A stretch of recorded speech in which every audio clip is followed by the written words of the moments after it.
नमस्कार, स्वागत आपका हरियाणा न्यूज 24 पर। मैं हूं प्रिंस लांबा। हरियाणा प्रदेश के अंदर राज्यसभा की खाली होने वाली 2 सीटों को लेकर जबरदस्त घमासान मचा हुआ है। एक तरफ जहां बीजेपी ने अपने पहले प्रत्याशी के रूप में संजय भाटिया को राज्यसभा के लिए चुनावी मैदान में उतार दिया है, तो दूसरी तरफ अब हरियाणा प्रदेश के अंदर यह चर्चाएं तेज हो चुकी हैं और कांग्रेस भी इस चीज का इंतजार कर रही है कि बीजेपी क्या अपना दूसरा प्रत्याशी उतारने वाली है या फिर बीजेपी कांग्रेस के प्रत्याशी का इंतजार करने वाली है। आखिर भाजपा की रणनीति क्या रहने वाली है, क्योंकि बीजेपी इस समय हरियाणा की 5 की 5 राज्यसभा सीटों पर काबिज है। एक सीट किरण चौधरी, दूसरी सीट रामचंद्र जांगड़ा, तीसरी सीट पर सुभाष बराला, चौथी सीट पर रेखा शर्मा और 5वीं सीट पर निर्दलीय प्रत्याशी थे लेकिन भाजपा समर्थित कार्तिकेय शर्मा राज्यसभा सांसद हैं। इन सीटों में से किरण चौधरी और रामचंद्र जांगड़ा का कार्यकाल अप्रैल में पूरा हो रहा है, तो ऐसे में ये दोनों सीटें खाली होने वाली हैं। और फिलहाल के सियासी आंकड़ों पर नजर डाली जाए तो तमाम राजनीतिक जानकारों का कहना है कि सीधे सीधे पहली नजर में एक सीट बीजेपी के खाते में तो दूसरी सीट कांग्रेस के खाते में जाती नजर आ रही है। लेकिन अब बीजेपी कांग्रेस के प्रत्याशी का इंतजार कर रही है और इसी के साथ जो है अब ये आकलन लगाए जाने लगे हैं, ये आकलन शुरू हो चुके हैं कि कहीं बीजेपी पिछले राज्यसभा चुनाव की तरह कांग्रेस के साथ कोई बड़ा खेला ना कर दे। कहीं कांग्रेस इस बार भी जो जीती जिताई सीट अपने खाते में आ रही है उसको भी गवा बैठे, उस पर भी खेल करवा बैठे और फिर जो है ठीकरा बीजेपी के ऊपर फोड़ते फिरे। लेकिन बीजेपी बड़ी सोची समझी चाल के तहत एक एक कदम फूक फूक कर रख रही है। सीधा सीधा कहें तो राजनीतिक जानकारों का मानना है कि बीजेपी अपने खाते में आई हुई एक राज्यसभा सीट को तो रखेगी, लेकिन दूसरी सीट जिस पर अभी तक बीजेपी का ही कब्जा था तो उस सीट को भी आसानी से जाने नहीं देने वाली है। और इसीलिए बीजेपी कुछ न कुछ बड़ा प्लान अंदर ही अंदर जरूर बना रही है, कोई सियासी खिचड़ी जरूर पका रही है। और इसीलिए जो है अब राजनीतिक जानकारों का यह भी कहना है कि कांग्रेस के प्रत्याशी के इंतजार में बैठी भाजपा किसी तीसरे निर्दलीय प्रत्याशी को उठाकर और उसको अपना समर्थन दे सकती है।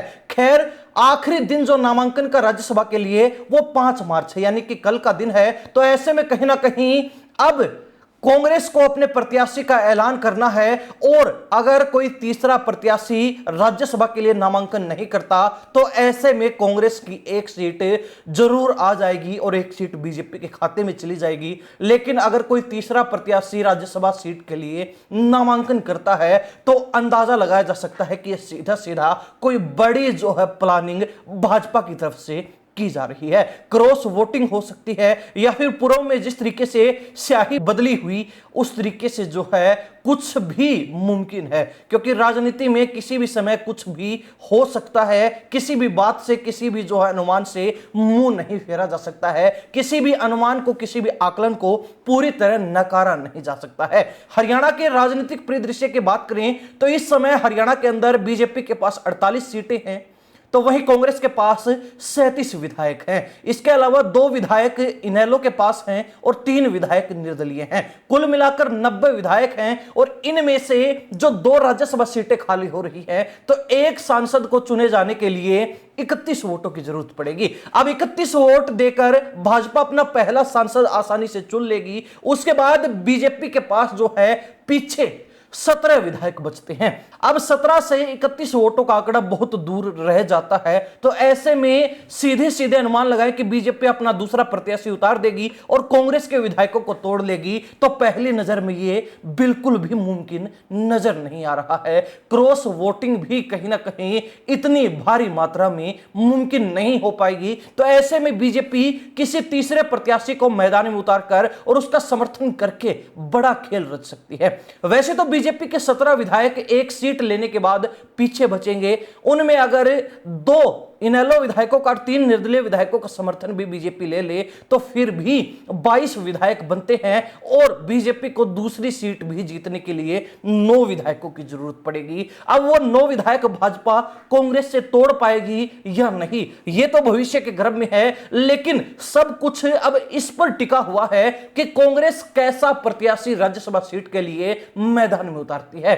वैसे तो हरियाणा कांग्रेस के अंदर बाहरी जो हाईकमान की तरफ से राज्यसभा के लिए प्रत्याशी उम्मीदवार उतारा जाता है वो कभी जीत कर नहीं गया, ये रिकॉर्ड रहा है, क्योंकि अंदर ही अंदर हरियाणा कांग्रेस में उसका विरोध हो जाता है, क्रॉस वोटिंग हो जाती है या फिर कुछ भी मुमकिन है। तो ऐसे में हाईकमान शायद ही अपनी पूर्व की वो गलती दोहराएगा। लेकिन दूसरी तरफ राजनीतिक जानकारों का यह भी कहना है कि अगर कांग्रेस हुड्डा खेमे को नजरअंदाज करती है तो ऐसे में दूसरी सीट कांग्रेस जो एक हाथ में आई हुई मुमकिन सीट है, जो सीधी सीधी कांग्रेस की झोली में जा रही है, उसको भी गंवा सकती है, क्योंकि कांग्रेस के 37 विधायकों में से लगभग 90% विधायक हुड्डा खेमे के हैं, हुड्डा के करीबी हैं, जिनको हुड्डा ने टिकट दी और चुनाव भी जितवाया, चुनाव में उनकी मदद भी की। तो ऐसे में कहीं ना कहीं हुड्डा खेमे की पसंद का अगर कोई उम्मीदवार आता है तो ज्यादा चांसेस हैं कि कांग्रेस एक सीट राज्यसभा की प्राप्त आसानी से कर सकती है और बीजेपी की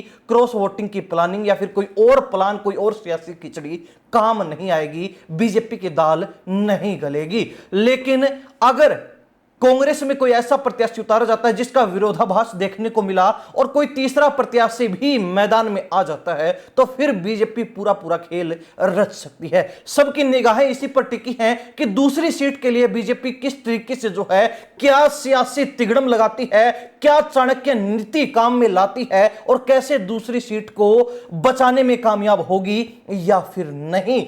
अब सब कुछ कांग्रेस पर टिका है और कांग्रेस सही प्रत्याशी उतारती है तो एक सीट सीधे सीधे प्राप्त कर सकती है। लेकिन एक गलत प्रत्याशी, एक गलत फैसला कांग्रेस के हाथ में आई हुई सरकार की तरह राज्यसभा सीट को भी दोबारा से छीन सकता है। हरियाणा प्रदेश की जनता इस पूरे मामले को लेकर बीजेपी की इस सियासी खिचड़ी को लेकर या फिर बीजेपी को लेकर ये जो आकलन अनुमान लगाए जा रहे हैं और कांग्रेस को लेकर जो बातें कही जा रही हैं, इन तमाम मामलों को लेकर, तमाम विचारों को लेकर क्या राय रखती है कमेंट के माध्यम से जरूर लिखिए। इन्हीं सब बातों के साथ मैं प्रिंस लांबा, हरियाणा न्यूज़ 24। नमस्कार, जय हिंद।